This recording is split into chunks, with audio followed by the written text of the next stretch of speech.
ખેડાના પીપલક ગામમાં મારામારીની ઘટનામાં પોલીસનું નિવેદન સામે આવ્યું છે। રૂપિયાની લેવડ દેવડમાં મારામારી થઈ હોવાનું પોલીસે જણાવ્યું છે।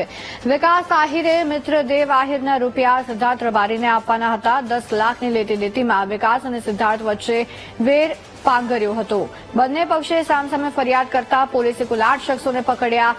બોગસ કોલ સેન્ટર ચાલતું હતું, જે હવાલાના પૈસાને લઈને તકરાર થઈ હતી। વિકાસ આહિરે કબૂલેલા રૂપિયા સિદ્ધાર્થને ન આપતા વિવાદ થયો હતો। વિકાસ આહિર અને સિદ્ધાર્થ બંને મિત્રો હતા। 10 લાખ રૂપિયા શેના આપવાના હતા અને ક્યાં આવ્યા હતા તે દિશામાં પોલીસ દ્વારા તપાસ કરવામાં આવી રહી છે।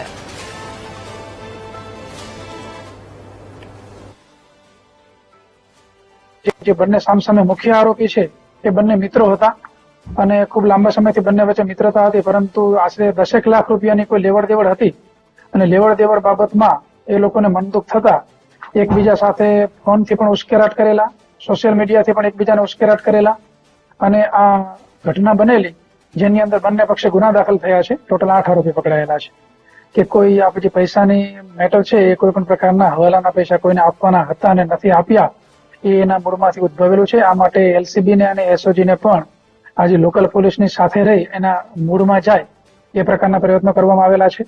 અને આની માટે જે વિકાસ આહિર છે એમના કોઈ મિત્ર દેવ આહિર કરીને છે, જે હાલ કેનેડા છે, અને એમના કહેવા મુજબ એ દેવ આહિરે જે પૈસા આપવાના હતા એ વિકાસ આહિરે કબૂલ્યા હતા અને વિકાસ આહિરે આપવાના થતા હતા એમાં જે આ સિદ્ધાર્થ રબારી અને વિકાસ આહિર વચ્ચે પ્રશ્નો થયેલા અને એમાંથી આ ઝઘડાએ મૂળ સ્વરૂપ ધારણ કરેલું અને એમાં બંને પક્ષે ગુના દાખલ થયા, ગંભીર બનાવો બન્યા। પરંતુ કોઈ ગુનાહિત કૃત્ય જે અગાઉ કોઈ થઈ ગયેલું છે કે કેમ, આ બાબતે ખાસ એલસીબી અને એસઓજીને પણ સૂચના આપી એ અધિકારીઓ પણ હાલ કાર્યવાહી કરી રહ્યા છે। એની અંદર જો અન્ય કોઈ ગુનાહિત વિગત જણાઈ આવશે તો એને પણ ધ્યાને લેવામાં આવશે।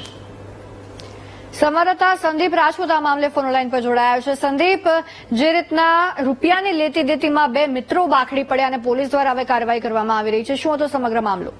ચોક્કસથી કશી વાત કરવામાં આવે તો સમગ્ર જે મામલો છે તે મુખ્ય મથક નડિયાદનો છે। નડિયાદ નજીક જે પીપલક ગામ આવેલું છે, આ પીપલક ગામની નજીક જ એક જે ટોળું હતું, જે હિંસક ટોળાએ લાકડીઓ અને ધારદાર હથિયારોથી 3 ઇસમો પર હુમલો કર્યો હતો। સમગ્ર જે વિડીયો હતો તે સોશિયલ મીડિયામાં વાયરલ થયો હતો ને તેને લઈને સામસામી પોલીસ ફરિયાદની કાર્યવાહી પણ હાથ ધરવામાં આવી હતી। પરંતુ મહત્વની બાબત એ ગણાય છે કારણ કે નડિયાદ મહાનગરપાલિકાની નજીકમાં જ આવેલું જે આ ગામ છે, જે નગરપાલિકામાં સમાવિષ્ટ છે, ત્યાં જગાડી જે ફ્રોડ છે તે કોલ સેન્ટર ચાલતું હતું ને તેના દ્વારા જ વિદેશમાં જે છે તે લોકો સાથે ઠગાઈ કરવાનું જે કામ છે તે ચાલતું હોવાની અત્યારે તો શંકા જાહેર કરવામાં આવી છે।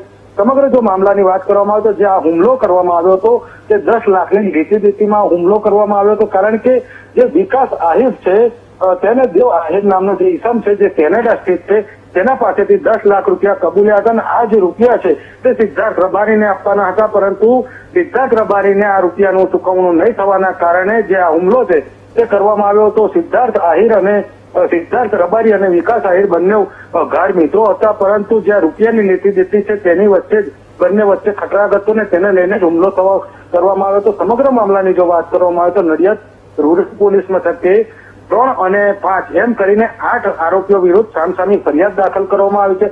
પોલીસ દ્વારા કાર્યવાહી કરવામાં આવે છે, પરંતુ મહત્વની બાબત છે કે જે હવાલા કૌભાંડની વાત કરવામાં આવે છે 10 લાખ રૂપિયાના, સાથે સાથે જે ફ્રોડ કોલ સેન્ટર ઉભું કરવાની વાત છે, સમગ્ર મામલે જિલ્લા પોલીસ વડા દ્વારા એલસીબી અને એસઓજીને સૂચના આપવામાં આવી છે આ મામલે તપાસ કરવાની, પરંતુ આ મામલે તાત્કાલિક ફરિયાદ નવેસરથી દાખલ થાય ને આ કોલ સેન્ટર કોના દ્વારા ચલાવવામાં આવતું હતું, ક્યાં ચલાવવામાં આવતું હતું અને કેટલા લોકો સાથે અત્યાર સુધી ઠગાઈ કરવામાં આવી છે તેને લઈને વધુ તપાસ હાથ ધરવામાં આવે ને જે કસૂરવાર બંને તરફના જે આરોપીઓ છે તેની વિરુદ્ધ કાયદેસરની કાર્યવાહી કરવામાં આવે તે ઈચ્છનીય છે। જી આભાર સંદીપ સમગ્ર વિગતો બદલ।